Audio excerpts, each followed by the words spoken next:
ഉദ്ഹിയയ്ക്ക് ഒരു മാടിൽ പങ്കുചേരാൻ 7 ആളുകളാണല്ലോ.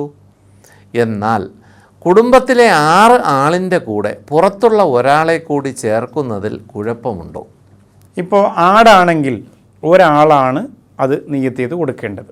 മാടാണെങ്കിൽ നമ്മൾ എന്ത് ചെയ്യും, 7 ആളുകളാണ്. ഇപ്പോൾ ഞാൻ എൻ്റെ പള്ളിയിൽ കൊടുക്കുമ്പോൾ ഞാൻ, വൈഫ്, എൻ്റെ മക്കൾ, എൻ്റെ ഉമ്മ ഇവരെ ചേർത്തിട്ടാണ് കൊടുക്കുക.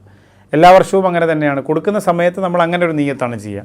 അപ്പോൾ അവരുടെയൊക്കെ പേരിൽ ആ ഉദ്ഹിയ അവിടെ നടക്കും. ഇനി ഇപ്പോൾ ചോദിച്ചത് 7 ആളുകളില്ല വീട്ടിൽ, 6 ആളുണ്ട്. മക്കളും ഭാര്യയും ഭർത്താവൊക്കെ നോക്കുമ്പോൾ 6 ആളുണ്ട്. ഉമ്മയൊക്കെ കൂട്ടുമ്പോൾ 6 ആളുണ്ട്. ഒരാളെ പുറത്തുനിന്ന് ചേർക്കാമെന്നാണ്. വ്യക്തമായിട്ട് ചേർക്കാം, ആരെയും ചേർക്കാം. നിങ്ങൾക്ക് പൈസ വാങ്ങിയും ചേർക്കാം, നിങ്ങളെ നിയ്യത്ത് വെച്ചും ചേർക്കാം കേട്ടോ.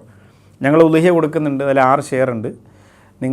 ഞങ്ങൾ കുടുംബക്കാരായതുകൊണ്ട് ഞങ്ങളെല്ലാവരും ഒരുമിച്ച് പൈസ കൊടുത്ത് വാങ്ങി. നിങ്ങൾ ഒരാൾക്ക് കൂടി അതിൽ ചേരാൻ പങ്കുണ്ട്. നിങ്ങളൊരു 12,000 രൂപയോ 13,000 രൂപയോ വലിയ മാടിൽ നിങ്ങൾ തന്നാൽ നിങ്ങളെ ചേർക്കാമെന്ന് പറഞ്ഞ് പൈസ വാങ്ങിയിട്ട് ഒരാളെ നമുക്ക് ചേർക്കാം, അതും കുഴപ്പമില്ല.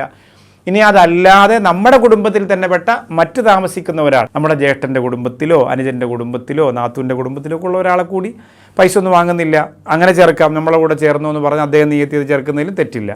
അത് അദ്ദേഹത്തിൻ്റെ നിയ്യത്ത് പോലെ അതിന് അള്ളാഹു പ്രതിഫലം കൊടുക്കും.